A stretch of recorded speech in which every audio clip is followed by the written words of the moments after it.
We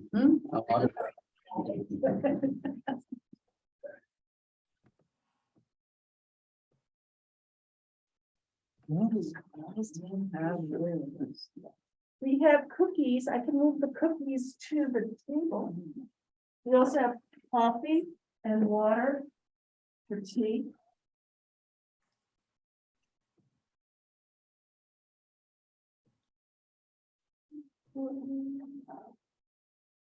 We really want you to eat the cookies. We'll have the cookies there, no problem. Because we don't want to eat them.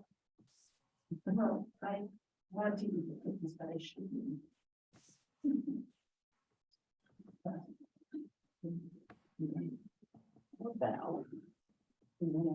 Yeah. These are from the bread basket and the proceeds go to charity. Is that the copy over there? Yes. Okay, thank you. There's regular, I think there's deep cut and grab your folder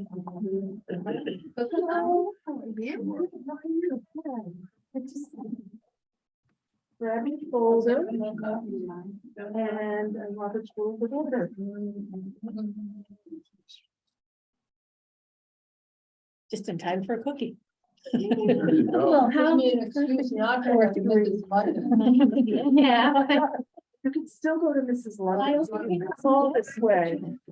All this way to just to go to Mrs. London. Who's Mrs. London? Oh. Best bakery ever, We wish we didn't know. ever.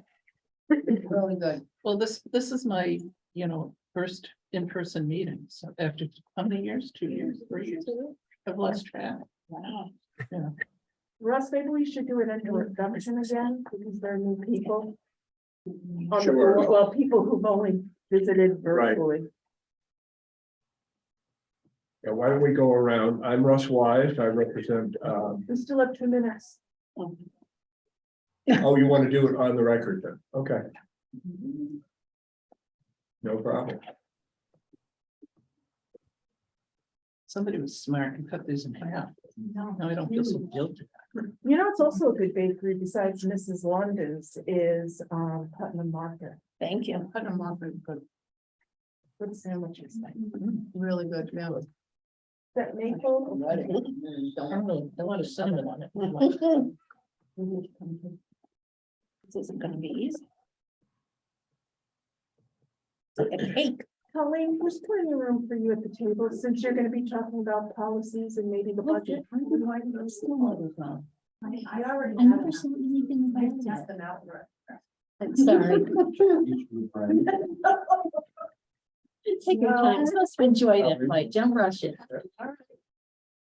Sit here. Be closer to the cookie. You're part of the- It's true. you're part of the group. And I was surprised I didn't see any person on social media. There, yeah. When it came up at the meeting, it came up under the principal's news. And she explained who made up the committee, who was on the committee. That they reviewed the 3 books in question. And that it was their recommendation that they remain on the high school shelf, because remember that library is 5 through 12.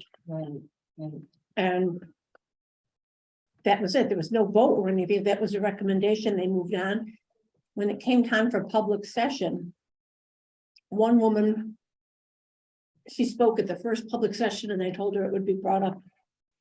And her big thing was like, who is this committee and why is it only the librarian that gets to pick the books? But then after the meeting, like 4 or 5 other residents got up and all spoke very eloquently and very well and brought up wonderful points.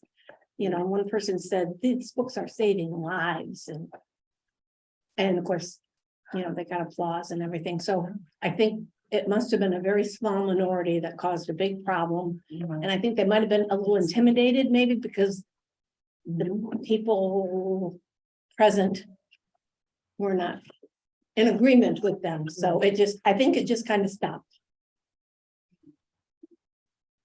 So, Very good. yes, I was very So I didn't pleased. see, I guess there wasn't a whole lot of backlash or It must be, no, I didn't hear Okay. anything. been looking for. I mean, that's Yeah. Good. Good, I know. Okay, let's call the meeting to order at 1:01. And since this is just our second meeting live, why don't we go around and introduce each other to each ourselves, to each other. I'm Russ Wise. I'm also on the board at the Clifton Park Half Moon Public Library. I'm board president here and I represent Saratoga County. Okay, I'm Margaret Shapiro. I represent Warren County and I'm a trustee at Crandall Public Library in Glens Falls. I'm Elaine Cowan and I also represent Warren County. I'm Carol Kerr and I represent Washington County from Argyle. I'm Chris Connell and I represent Saratoga County. I am board president of the Waterford Library. I'm Sarah Dallas and I'm the director of SALS. Welcome, everyone. I'm Barbara Taylor. I'm representing Hamilton County and I live in Long Lake. Janet Linder, I represent Saratoga County, Saratoga Springs. Laura Goodman, I represent Washington County. I live in Greenwich. Bob Jeffers, sales treasurer, and I live in Greenwich. Colleen Smith, finance and administration manager at SALS.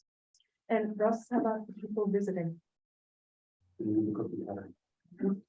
Oh, yes. No. So we go around, those of you that are on the screen, starting with Janet at the top, if you'd introduce yourself. Janet, Pamela, sorry. I'm sorry, I'm Pamela Del Signor. I'm the System Services Support Assistant at SALS. Erica? I'm Erica Freudenberger, the Outreach Engagement and Marketing Consultant at SALS. Jack? Good afternoon, I'm Jack Scott. I'm the Technology and Youth Services Librarian at SALS. Jordan? I'm Jordan Hornstein, representing Hamilton County and also live in Long Lake. Desiree? I'm Desiree. I'm the new director at Stony Creek Free Library.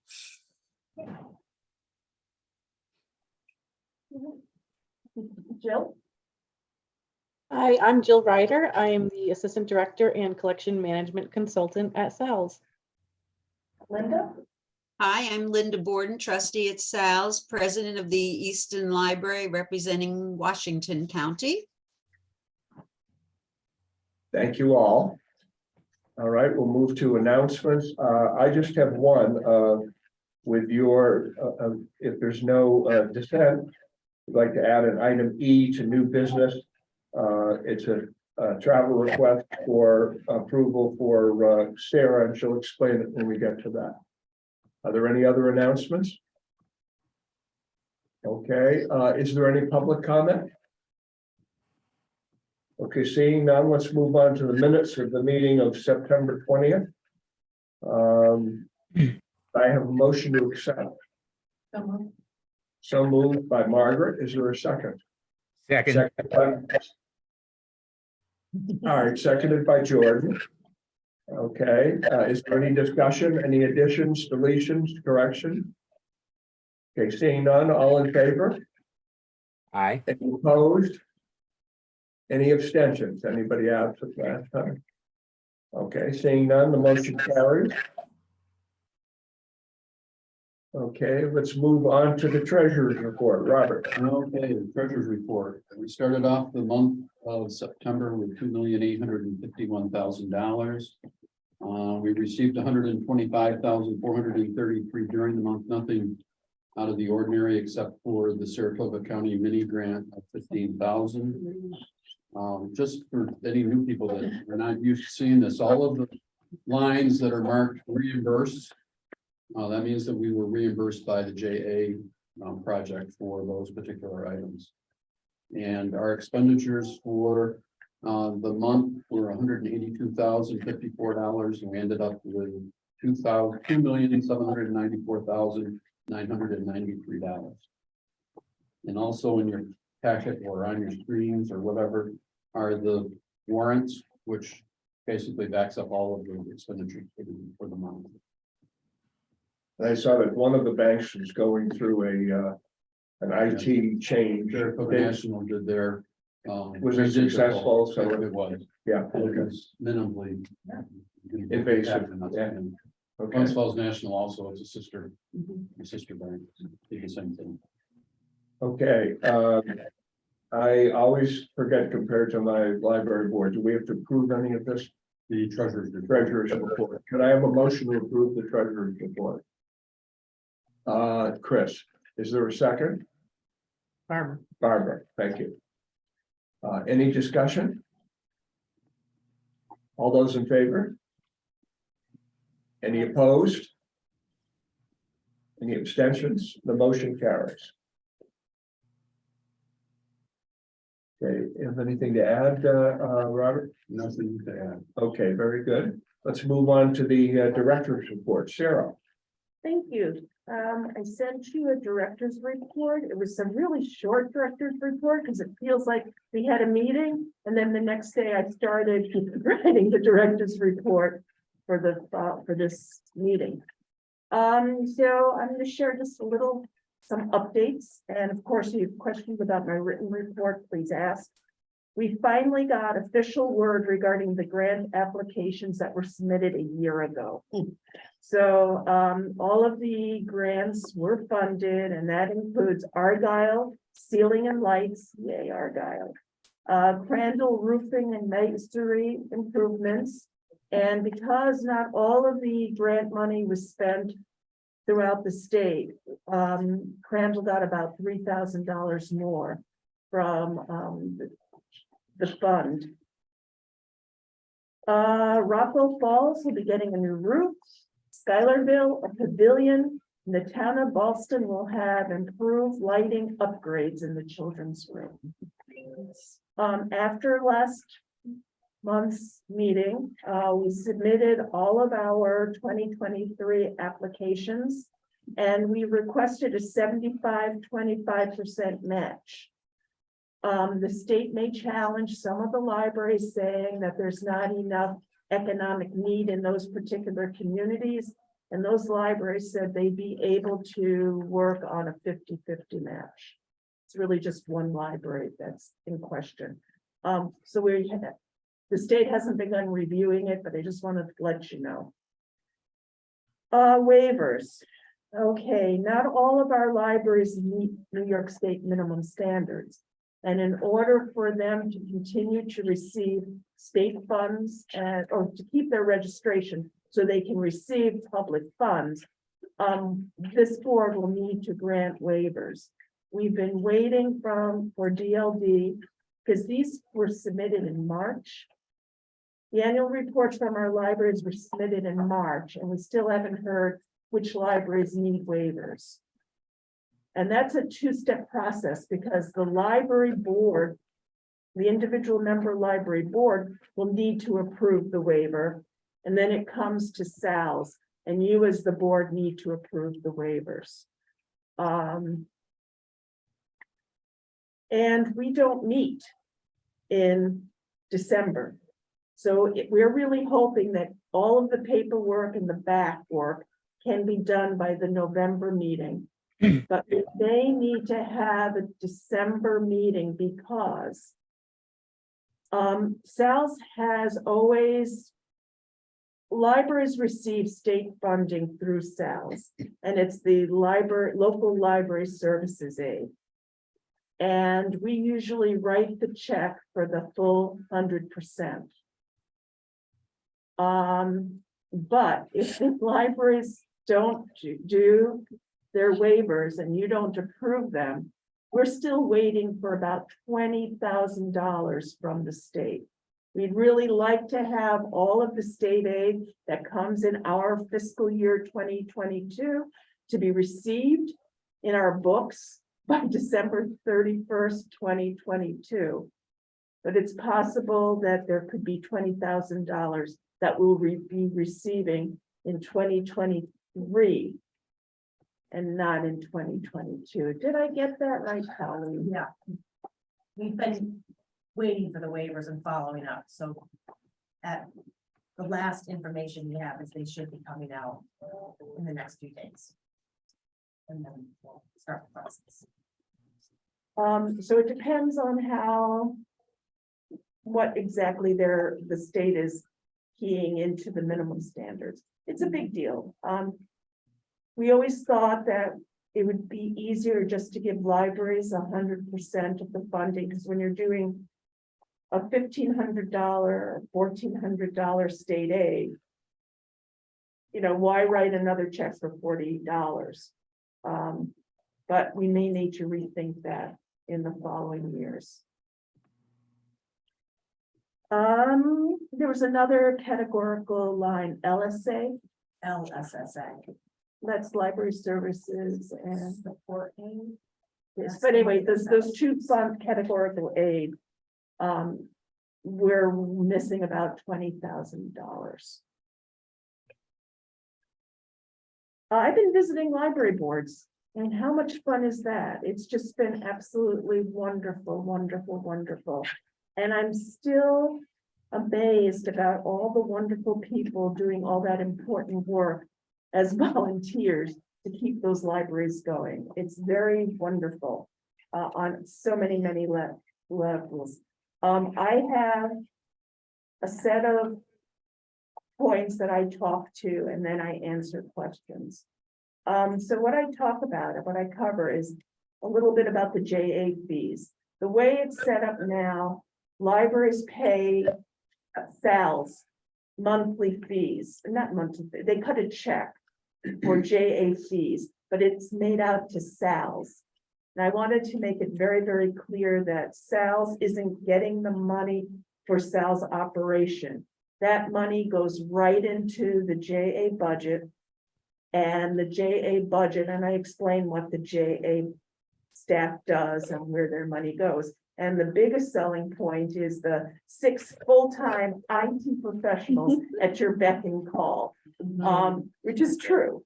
Plus computer support and purchasing of computers and imaging the computers and setting up all the different things. Because I write 3 pages of it every month about what the JA is doing. So people are thinking, oh, we're not paying SALS. Yeah, but really the money goes right to all of those services. I tell them about the Meraki upgrade. That's the router that we wrote the grant for. We talk a little bit about cyber insurance. What's meant with mixed reviews is the mandatory trustee training and reporting. It's only 2 hours. Right, and just for all you to know that you too are required to do 2 hours of continuing education. And people are going, well, do we have to get certificates for everything? And I trust you, your trustees, the community trusts you. If you say on such and such a date, you attended Robert's Rules of Order, I believe you, and your board president should believe you, and your director should believe you. So I hope that's helping with some people's nerves about the pressure of doing 2 hours. And really, most of them are an hour and a half, so you really just over the course of a year, if you do 2 or more, you've met your requirement. Right, but it's changed. I've been doing them for the last, I'm in my 2nd year, and I did like 5 or 6 the first year, the ones that were done by the Mid-Hudson and Rebecca Aldrich, and they were fabulous. They were really good. I know Chris, you've done some too, so. Yeah. Sarah, when does that go into effect though? It isn't until next January year. 1st, 2023. Is And there, it's, I'm sorry, I interrupted. Is there a requirement that the individual libraries need to kind of track it somehow? I've been handing out forms that just have the trustee self-report it, saying what it was, what day it was, and how many contact hours. And then that you give that to whomever is filling out the annual report, and they check off the boxes. It doesn't need to be onerous. I don't think. Can you back up and explain what cybersecurity insurance is? I've never heard that term. Good luck. We discussed it before. Good question. I think you read about school districts and Right. groups having their computers taken over Right, and held for ransomware. so, Cyber insurance is something that could help with some of those costs. okay, so it's a new it's new, somebody Relatively. found a new business to help out. Okay, gotcha. I'll be quiet So- about that. So what do we do about cybersecurity? I mean, not insurance, but what are we doing physically about cybersecurity? We have everything with firewalls. We are gonna be doing phishing training, because that's where I think, and if Michelle is on the call, she can jump in. I think that's where the biggest threat is if somebody clicks the wrong link in the wrong email, and that opens up the computer. Right. And we're gonna be doing phishing training very That's soon, probably a really good one. where they really try to trap you. Well, and my husband does some freelance IT consulting. And at this point, it's mostly our friends and neighbors that are senior citizens that are getting screwed. And he has to help them kind of fix their computers and back out of the whole thing because they say yes. Or they didn't realize they clicked on one thing. And then the whole thing has to be rebuilt. Yeah. Anyway, so that's something that we're working on. Michelle found somebody who is very knowledgeable and will be doing a directors a meeting with, and we could probably open it up to trustees, interested trustees as well. There's also a consulting firm that JA hires every year to try to break into our system. And, they bombard it. And they've never been successful. They don't do it every year. They don't do it every year. I thought they did it every year. They don't do it every year, but when they do it, they really try to batter. Our JA staff is very, very good in keeping us as safe as we can be. But it's hard. And where the problem is happening right now is two-person or two-way authentication. So sometimes when you go into your bank account, you have to get a code and then you can get into your bank account. A lot of different companies are doing that now. And to really, really be secure, that's what we would need to do, and JA would need to do it. However, it would mean that people would need to use their personal devices, because if they're on a work computer, some libraries have that problem of asking people to use their own personal devices. So they're working through that. Did that make any sense? Yeah. Sarah, can I, it's Linda, hi. I'd like to say that we had a library meeting last night and we've investigated insurance, cyber insurance. One company's offering it to us at around 1,500, the other one 680. But it seemed that listening to some of what you're talking about, we decided to table it and are hoping very much that SALS will talk to the directors and maybe videotape that so our regular trustees at the library can take a look at what information that you're giving. Before we make a decision, we feel like we need an awful lot more information. I agree with you, Linda. Okay. Yeah, we weren't really sure. They had a lot of line items about what exactly is covered, but they had a $250. I can't remember the word. I call it a deductible, but I know that's medical, but I can't remember the word that, if you have trouble, first you're responsible for the $2,500. So it just seems so hard to figure out. So We're working on that together. yes, thank you. Did that answer the question about cyber insurance? Or did it open more questions? It's an interesting conversation, yeah. The other thing we talk about is book challenges, and just before we started this meeting, Elaine was sharing a book challenge in your. No, not in Stillwater High School Library. Okay, there are challenges that are happening. I sent you something today about what Missouri is doing. Oh, it's so I hope scary. New York doesn't copy what Missouri is doing. Please. So just keep that in mind, that's still going on. That's why we live in New York. huh? Yes. Sorry. I'm still working with the Stillwater Public Library and the Rockwell Falls Public Library on their registration.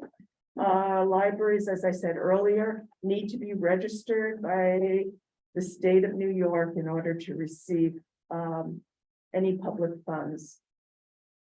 If you haven't picked it up, but that might be Jordan and Linda's copies.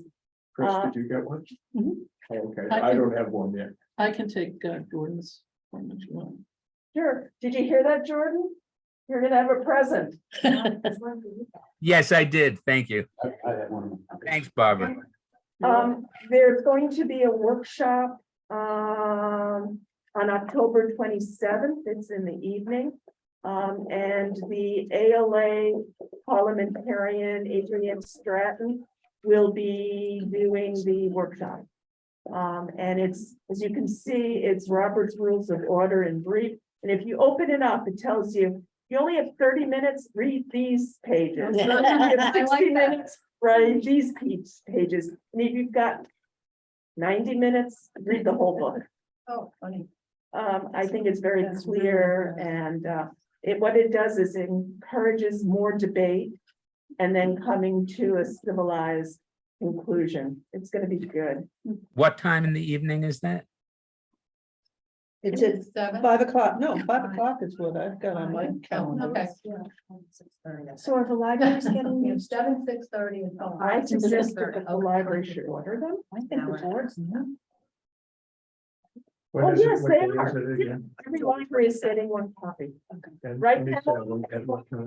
5, Yes, every library got one copy. you can register. Wish I had it. Register online. You can find it on the SALS website that Jack will show you as a little side to what he's talking about, if that's okay, Jack? How to register for the Robert's Rules of Order? Sure. Am I up now, Sarah, or whenever you're finished, I can do it? Almost, you're almost, I'm almost done. Two more paragraphs. I'd like you all to think about joining Unite Against Book Bans. I keep on asking. I'd like you to join. SALS belongs, I belong. I would love it if your libraries would join, and as many individuals. I think they have almost 7,000 people signing on to Unite My book Against. club is signed on. They did? Yeah. Yeah, yes. And and every time we have a board meeting, I tell Thank them all you. about the book ban, United Against Book Bans. I got that name wrong. I was talking about Unite Against Book. Unite for Book Ban, but it's not. It's Unite Against. Not United for. It's a different group. Quit. My book club is gonna be. big. As of, You were talking. the end of August, just to let you know that, there were reported, and these are only reported, incidents, not everything is reported. By the end of August in 2022, there were, 681 reports of attempt to ban books or restrict library resources with 1,651 unique titles. And unfortunately, it's averaging about 40 a week of being reported. So there's more not, so it's going to be a much higher by the end of 2022. That's, Sarah, that's national, not New York, right? It's national, but there are bans happening all around us, Jordan. Right. And the best thing is, I'll tell you a story of Smithtown. Smithtown is on Long Island. It's in a conservative community, but we live in conservative communities as well.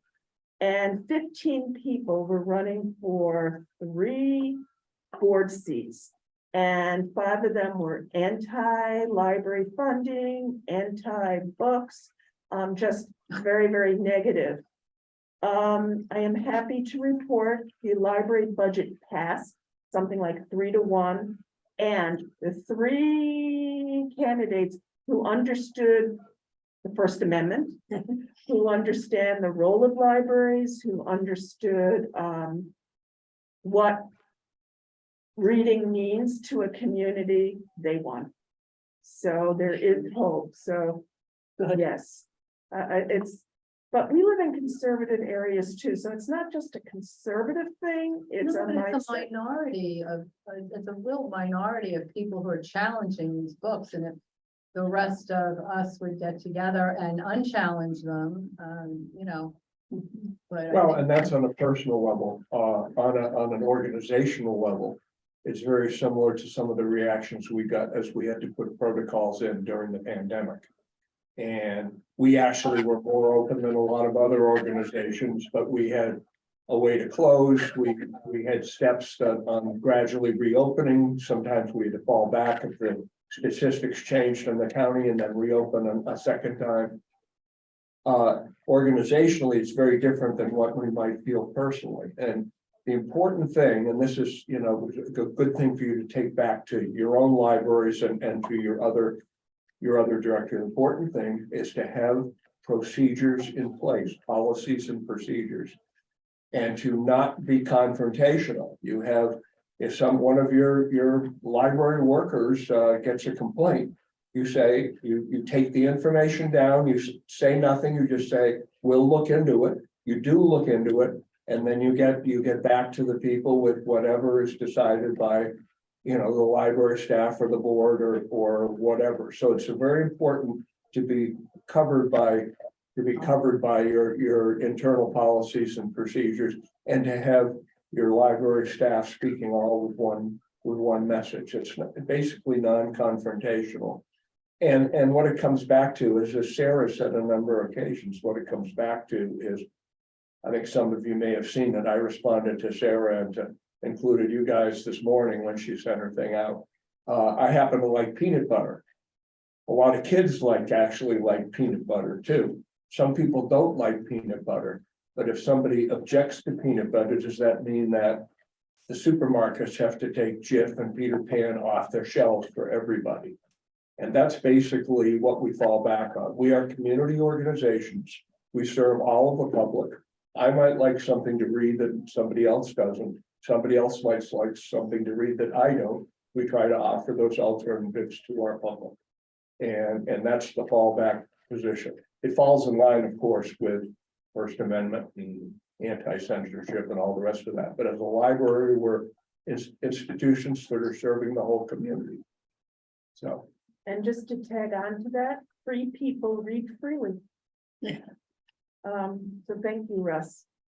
We're gonna have kind of a celebrity visiting our service area November 9th through 10th. It's ALA President-elect Emily Drabinsky, and she had said in passing, wow, I went to this conference about rural libraries. I had no idea. And I said, honey, when you come in, you can stay at my house and we'll go on a field trip and we will see how sophisticated rural libraries really are. So that's going to be November 9th and 10th. And my last piece of business before I share, or I go over to Jack, is that I'm asking for tentative approval to attend the Joint Council of Librarians of Color Conference, which will be February 8th through the 12th in 2023. It had been originally scheduled for 2022. I had wanted to go, but my nephew got married. So the hurricane happened and they've rescheduled it to a weekend that I don't have a con. But that we can talk Yeah, about we'll later. consider that under new business. And Jack, let's Jack. talk about accessibility. And Sarah, this is Linda. I'm sorry I have to leave the meeting. Thank you for having me for the first half. Thank you. Bye, Linda. You well, Linda. All right, so before I get started, I will show you the current SALS website. So Sarah just wanted to have me show you that you can go to our www.sals.edu and see our webinars and local workshops. And here on October 27th, you'll see effective meetings. If you click on that, bam, you can register right there. And it is 5 to 6:30. Could you Yeah, it's show fine. also, Jack, where some of the other webinars and recorded things are hidden on Oh. our website? Yeah, so Sarah wanted me to put together a page for trustee trainings. That's what you're talking about, correct? You translated it perfectly. So if you go under for members and staff, there's a lot under there, but on the second column, there's this one page called trustee training. And through this, you can get a link to the library trustee handbook. It also links to the SALS calendar of events where you can look for upcoming events there. And then there's different training opportunities for trustees. I think Sarah and I are going to, well, Sarah doesn't know this, but I'd like to go through these with her and sort of put them in a rank of order. So that way, you know, you can sort of see like, this one's the best one. Because I found out that perhaps this library trustee webinars, these 10 to 15 minute presentations don't have the best audio. But I didn't know that. So I think we're going to try and do some quality control on these. And but this is where you'll be able to find a lot of opportunities for completing your 2 hours.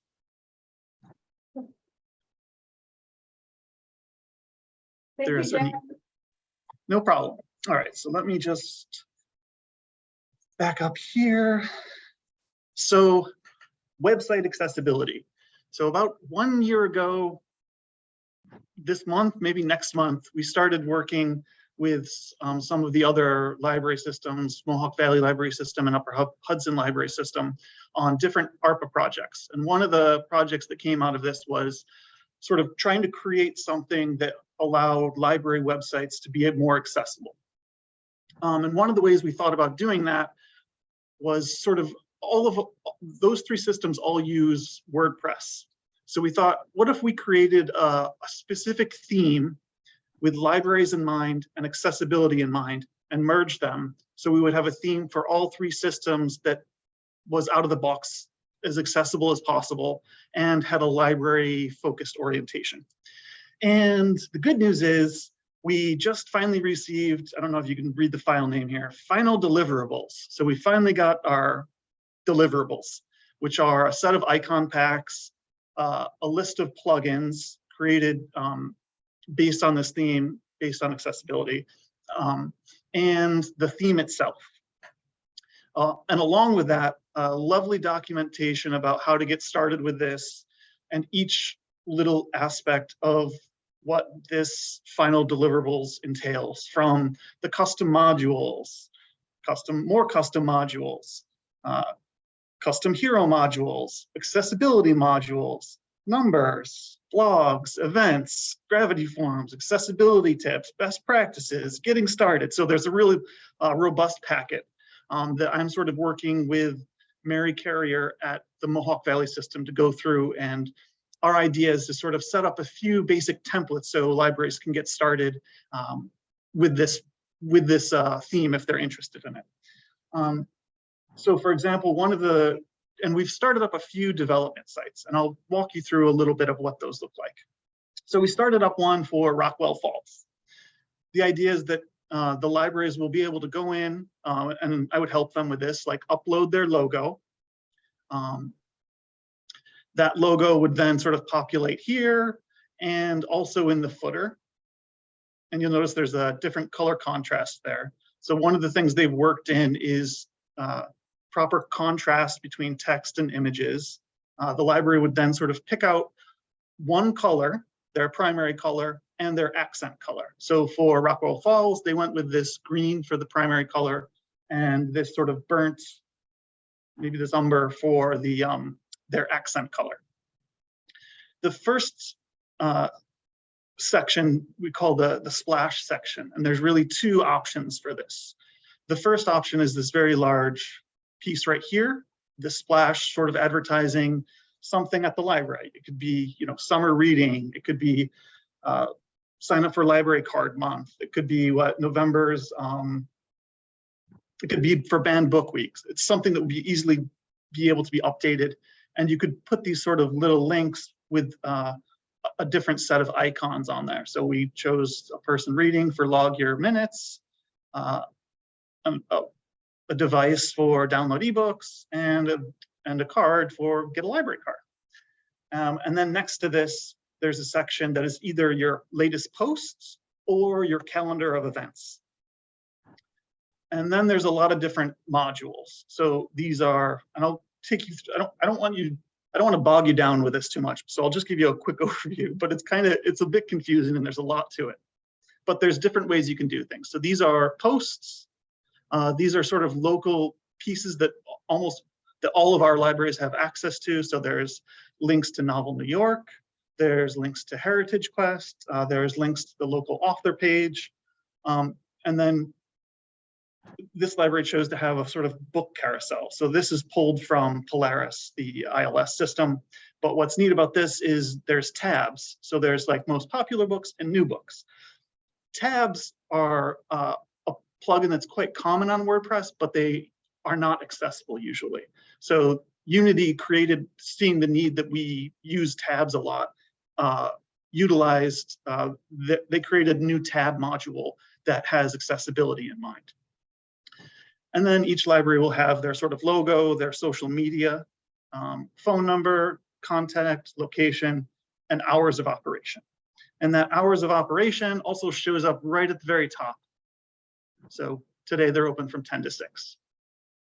Some of the most important parts, the most important features that library users come to library websites for are to find out if they're open, to get to their account, or to sort of search through the catalog or the website. We found those to be the most common. So that's why those are sort of right in the most prominent area of the header. We can also do a few things where we switch themes. So we have a light theme and we also have a dark theme that would be automated for every website.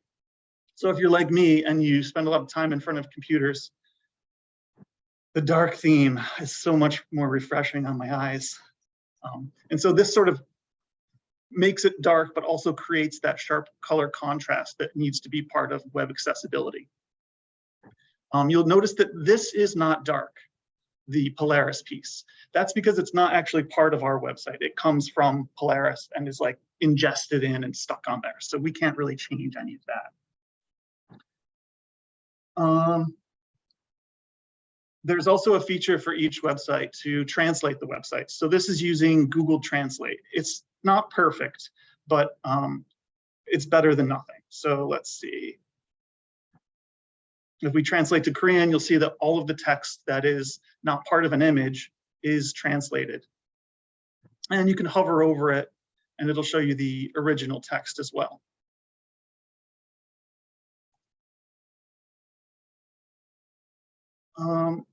This is another example of sort of that splash screen. Find books, get e-cards, library news, discover what's new. So this is kind of the main layout that we think most libraries would find easiest to continue forward.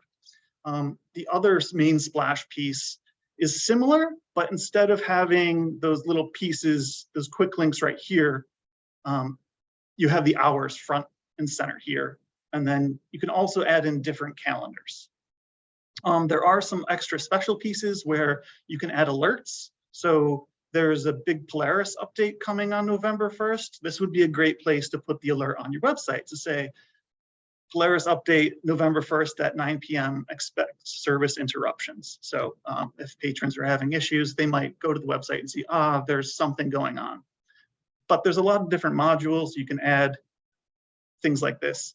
But I did want to step back and just show you kind of a little bit of behind the scenes accessibility wise. So this is WAVE, and it's the Web Accessibility Evaluation Tool. And it gives you a sort of a quick overview of what errors are, what parts of your website could be or might be not accessible. And you'll see there's 2 alerts here, but that's actually behind, that's not part of the website. But what's really interesting is you can see all of the ARIA tools. So we have our Rockwell Falls logo. It has the alt text. It has the ARIA current equals page, meaning this is the current page you're on, where this link goes to. You'll see that there's the ARIA for the same here. This is the ARIA saying this is the primary navigation. And then each bulleted list. We have the ARIA for the search section. And then you'll notice that the layout structure of the page itself is, so layout structures for pages are supposed to go, heading 1, heading 2, heading 3. And if they follow that structure, then screen readers are able to navigate through the page properly. So you'll see that these automatically sort of set up that H2 here. Here you have the headlines, so the latest news. So the screen reader would read latest news. If they didn't want to go through the latest news, they would go to the next H2.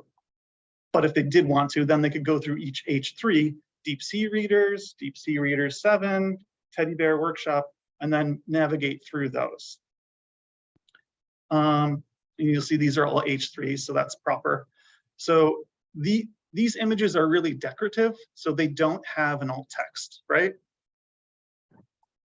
But I did add some of these here just so you could see. So the way one of the rules for alt text is if the image is just decorative and not informative, then you don't need to add an alt text. But if it is informative, you should add an alt text. So for this one, the alt text added was person working at desk.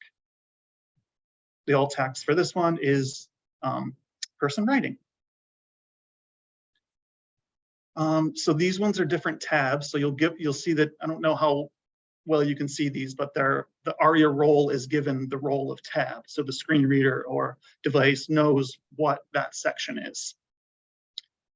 And then we would move to the footer. So now we know that they've gone through the content. The screen reader is now entered the footer area and the different pieces there.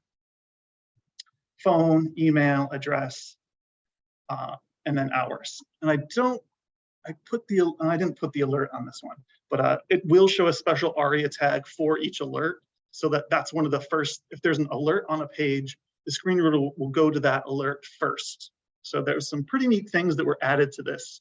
I won't take you through the back end because I don't want to bore you too much, but if you have any questions about that or anything about this, I would be happy to answer them now or talk with you later. Hey, Jack, what does ARIA mean? ARIA means the accessible rich internet application suite. It defines a way to make web content and web applications more accessible to people with disabilities. So it helps with dynamic content and advanced user interfaces. And it controls development with HTML, Java, and related technologies.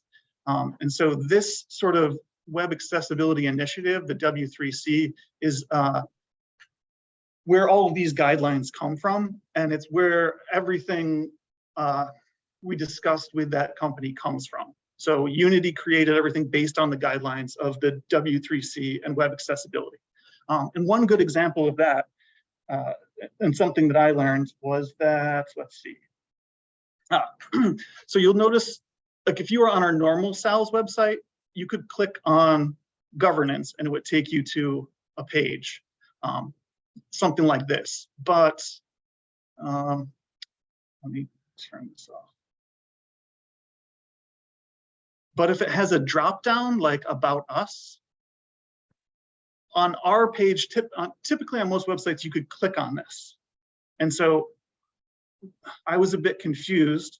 And so I reached out to Unity and I said, well, none of our parent links, so this would be the parent link and this would be the child link. You can go to all the child links, but I said all the parent links don't go to anything.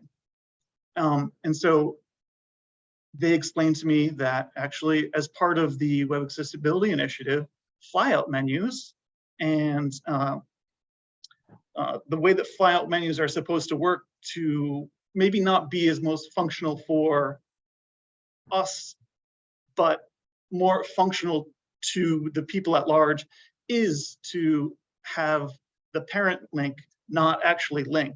Instead, that parent link opens all the sublinks and they can traverse through those sublinks. So I definitely learned a few things during this process.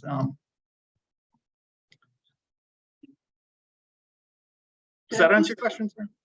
Yes, thank you. Who's typically doing the websites at the libraries? Does it vary depending on the library? Yes. Because I would imagine there's a huge range of skills. So there's a few libraries that don't really need any help because they have someone, you know, all the big libraries have their own IT teams. Many of the smaller rural libraries, I help them all with everything on their websites. And it's a lot of training. It's a lot of retraining of just sort of like, oh, it's now summer's over. We need to change our hours. How do I do that? And then sort of we, you know, take 10 minutes and go through it and talk about how to do that again. This one hopefully should be easier to do certain things like minutes because there'll just be this one piece on the back end where I don't think I have it turned on. We're open. So they would go to this we're open and then they can sort of click things and change their hours here. And they can add exceptions for holidays and things like that. And that'll all automatically show up on the front side with their hours and their weekly hours. But since I've started at SALS, I think I've helped redesign maybe 10 or 12 different websites. And when I was doing that, I definitely focused on trying to make them as accessible as possible.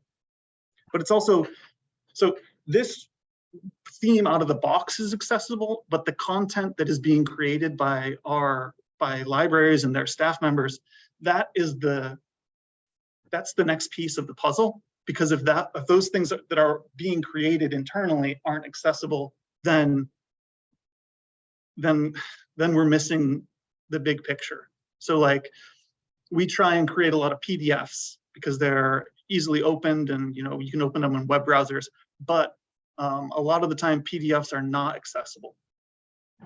So that's something I hope to work on in the future. And there's some minimum standards, correct? That require a certain level of information on each website. Yes, so each website, I don't have the list in front of me, but there's certain documents like board minutes, agendas, all of those documents, recordings if you've recorded it, transcripts previously, policies, like all of those need to be on the website. So when we go through and help a library revamp their website or just get them up to the minimum standards, we go through and we try and make those pages as accessible as possible and make sure all the content that is required from the minimum state standards is part of the website. And a lot of that stuff, like the board minutes, needs to be updated monthly. And sometimes it isn't. So I'll reach out to somebody and say, hey, do you need any help putting this up on the website? So Jack, this applies to the SAL's own website, right? So yes. And when do you expect to see that one go live? That one is a little bit of a beast because we have a lot of content on there and we do a lot of different things. And one of the things, let me just pull up our site for a second. So one of the big things regarding menus is that you're not real. All right, this is our site, right? So I showed you earlier how to get to that trustee training. Like one of the big things is this is far too many pieces in a sub menu. This is like you shouldn't have more than 4 or 5, 6 or 7 at the most. Also, you really shouldn't. One of the things we have is so there's this child menus and then there's the child of the child menus. Grandchildren. Yeah, grandchildren, right, grandchildren. So then there's the grandchildren. That's like a big no-no for accessibility. So really the big thing about redoing our site is the sort of information architecture and how to create the framework to make our information accessible as far as usability, but then make it accessible as far as accessibility. So that one's a big one, but I'm also trying to get our libraries up to speed I think more importantly, because the public uses their sites more frequently. So ours is a big deal, but I think it's like my secondary, if that makes sense. Yep. So one other question about this is there a WAI theme that is used for everyone, that you're doing these SALS hosted library websites? Yeah, actually, let me show you the back end for this, because you're pretty familiar with WordPress. So we've gotten, let me go back to this Rockwell Falls. So, all right, this isn't a good one. All right, so if I go to the back end and I go to our themes, this is our theme. It's called CDLC. That's how we originally defined it as. Okay. And so that's the theme that we use. Then we use this page builder called Beaver Builder. So Beaver Builder in itself is not always accessible, but if you look at, let me just go to a home page here for a second and show you. If I go to the Beaver Builder page builder, that's a mouthful. Like the way that this works is you sort of have this page and you can create rows. So you drag and drop this row on there. So now you've got another row with how many columns you want in that row. And then the modules are the big piece of this Beaver Builder. There's sort of the basic ones, which come pre-installed with Beaver Builder and are accessible because they're really basic, like photos. Really, all you need to do is add the alt text. These modules like accordion, block quote, modal, number, video, tabs, modal gallery, jump link, and audio were built into Beaver Builder, but weren't necessarily accessible. So Unity went into Beaver Builder and made those modules accessible. Then on top of that, Jack, I think maybe I asked a question that's dragging people down a rabbit hole they don't need to go down. So okay. You'll have your people call Jack's people? Well, yeah, I'll call them. Yeah, I'd be happy to show you, Chris. Yeah, thanks. Thank you, Jack. He likes websites. We're very happy Jack likes websites. Anything further, Sarah? Nope, that's it. Okay. All righty. Let's move along. Let's move to committee reports. Janet, anything from audit and finance? Nothing, Okay. Chris, building? not that I know of. Okay. Jordan, bylaws? Not at this time. Thank you. Oh, okay. Margaret? No, nothing. There will be a meeting eventually, before the end of the year. Okay, let me know. Okay, very good. And each of the county aid coordinators, anything to report? No. We did talk about perhaps getting together sometime in the next few months to work with Saratoga County, I believe. Right, and Michelle is reaching out to the Saratoga administrator. Yeah, And we want to invite him to the Mechanicville Library so he could see what a library looks Right. like. and I know Chris and I would be interested in that one too. We'll Yeah, let you know. thank you. Okay, Carol, library services. No, nothing. No, okay. Back to Janet again, personnel. And Jordan again, trustee nominating. I'm still working on finding an additional person for Hamilton County, but Okay. yeah.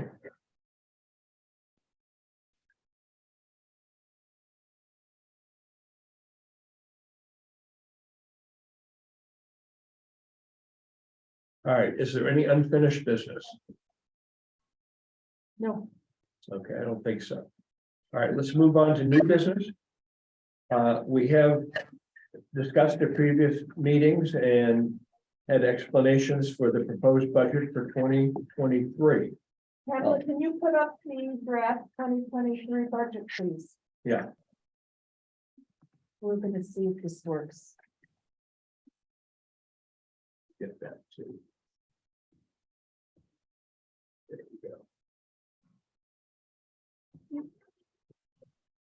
Just to let you know that when I did my field visits, everybody was complimenting the SAL staff and the JA staff. everybody, trustees and member library staff. And after the last meeting, I sent out the budget to all of the member libraries, asking if they had any questions or concerns, and crickets. I've heard nothing. That's good. You have anything you want to add at this point? Other than the fact that I also didn't receive anything from anybody. Any questions or comments and everything. Are there any, from the board members, any questions, any comments that you'd like to make at this particular time? I think we discussed it pretty thoroughly at the last meeting, and you've had a chance to look it over. Okay, Janet, would you like to make that as a committee motion to accept the budget?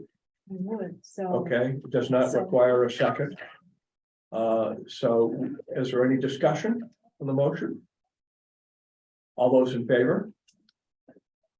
Any opposed? Any abstentions? The motion carries. Okay, cash disbursement procedures. Holly, do you want to talk about that a So little these bit? are the procedures, I mean, Bob can jump into, these are the procedures that we share with the auditors every year about our internal controls. And so, they were last updated in 2016. And so, I took a look at them and I'm updating them to remove staff numbers, names, and have positions, so that you're not updating them all the time, and that's the way I always believe procedures should be written.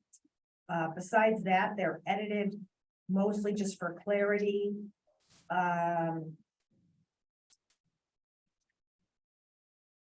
In one case, like the cash disbursement procedure, step number 1 has the person in my role creating the purchase order and assigning the general ledger account number. That was farther down.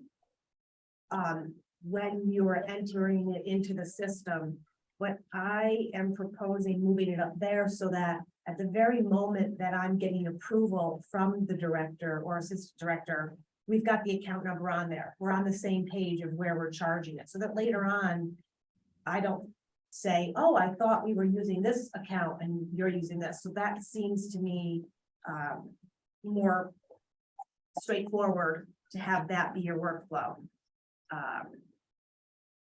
There really aren't any other major changes except that and streamlining areas like in the payroll procedures and cash transfers to cover warrants. It just clearly spells out which things happen weekly, monthly. It was just easier to read this way. So Bob has seen the old ones too, so he can comment on. And we also made each of these correspond to what we had sent to the bank, so that if all of the officers can sign, then this corresponds. You can do what needs to be done in order to get to that point. Right. Where before, it was kind of a, for lack of a better word, a mishmash of, in some cases, a couple of officers would be in here when all the officers were approved to do something through the minutes of the various board meetings. So now this corresponds to the way we're actually doing things. I think the most important thing, as a former treasurer, and before that, as a former finance officer with the state, the important thing is that we've got at least 3 pairs of eyes looking at every transaction, which is very important. And really 4 if you're including the board as well too. So this is a good system of controls, and I think it's been reflected in our last couple of audit findings that we've had that we have a good system. This just clarifies it. So Colleen, thank you very much for for making it more fit the actual practice. And it just seems after 5 years, you just want to look at it and update it. So that Sure. you're telling the auditors, this is current, we've reviewed it, we're still doing this, because they'll be checking, is this really what's happening? So just seemed like a good time to review it with a new staff member coming in. All right, any questions or comments about the cash disbursement procedures? Okay, again, would you like to, Yes, I move that we approve. okay, is this in the committee? Yes. Okay, so a second is not required. All those in favor? Any opposed? Any abstentions? The motion carries. The receipts procedure. Same philosophy for the receipts procedures as far as the changes were minor, but they reflect the current activity that we actually go through. I noticed that, yeah, there were less required than for the disbursement procedures.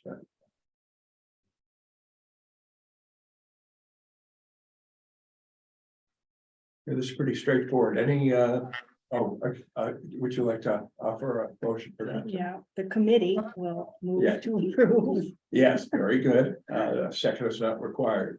Any questions about the receipts procedures? Okay, all in favor? Any opposed? Any abstentions? That motion also carries. Okay. I and do have payroll. one question, excuse me, I do have one question. So there's an abbreviation here, ACH, and I'm not seeing what ACH stands Automated for. check, so that's an electronic transfer. Again, ACH is an electronic transfer. okay, It's the same thing if you, you know, you can pay a tax bill, for instance, and you can have it transferred. from your yeah, I banking understand, account. I understand the concept, I just didn't know what ACH stood for. BH is clearinghouse. I Yes. think it's automated clearinghouse. Okay, got it. Okay. Yeah. Okay, payroll procedures and cash transfers. Same thing there as far as. You know, we've gone through and made sure that everybody that's authorized to do certain things are actually listed in the procedure, which wasn't the case under the old procedures. And one other thing I just remembered that was removed from most of them is there was a period of time where we kept a manual treasurer's cash book. So every single thing that was being put in your system was being keyed in again in an Excel spreadsheet that was this long. It was exactly the same as what was in the financial system. And No one ever used it. well, it, In right, recent no one, years, it was kept by the person in my office. It was maintained. it was But no one maintained. really looked at it, and even the auditors, when I said, this is what we're doing, they said. That's duplicate work, you don't need Extra to, work. and they said, there's no need to do that, you can produce all of your detailed bank statements. So I talked to Bob and checked with the auditors, and they said that's not necessary. So that was one thing that was pulled out, because we are taking care of that internal control with our software system. Okay, one more time. One more time, the committee moves to approve. The payroll procedures and cash transfers to cover warrants. The revised policy for that. No second is required. Any discussion? Okay, seeing none, all in favor? Any opposed? Any abstentions? Okay, the motion carries.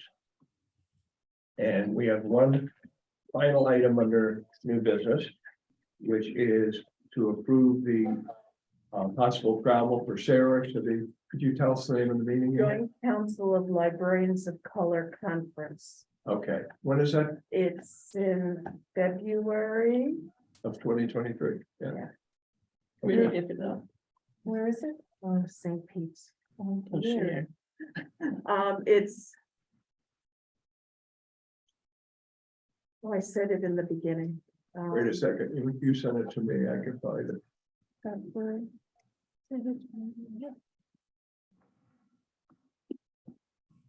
How did I forget it already? Are you looking for the name? The Joint Council February. of Librarians of Color? Oh, February 8th through 12th. Through 12th, it's the last sentence on this. February 8th to 12th. Okay, would somebody like to offer that as a motion? I will. Okay, Jordan, I'll and second. seconded by Elaine. Is there any discussion? All those in favor? Any opposed? Any abstentions? The motion carries. Okay, is there a director's council report? Nope. Okay, our next meeting will be the 15th here at 1 p.m. Of November, of course. Is there any further announcements, new business discussion? Okay, I'll entertain a motion to adjourn. No one wants to go. Chris, seconded by Elaine, all in favor? Thank you, everyone. Thank you, Jordan. I'll be there next time. Okay, how you feeling? I'm feeling great. I just had a bad night, so I was hoping to be there today with Barbara, but couldn't be. I understand. I threw out my knee and I've been going to physical therapy. I tore my meniscus, so I've been having some bad nights too. Yeah. Kind of wake up in the middle of the night. Hey, Jordan, I'm driving up to Long Lake after this meeting. Do you want me to bring you some Indian food? Well, that was the plan. We were gonna go get takeout and have dinner at my house. If you knew where, yeah, that was the deal. If you knew where I lived, it's you'd have to go way out of Long Lake to find me. Yeah, thank you though. It's the thought that counts, Jordan. Absolutely.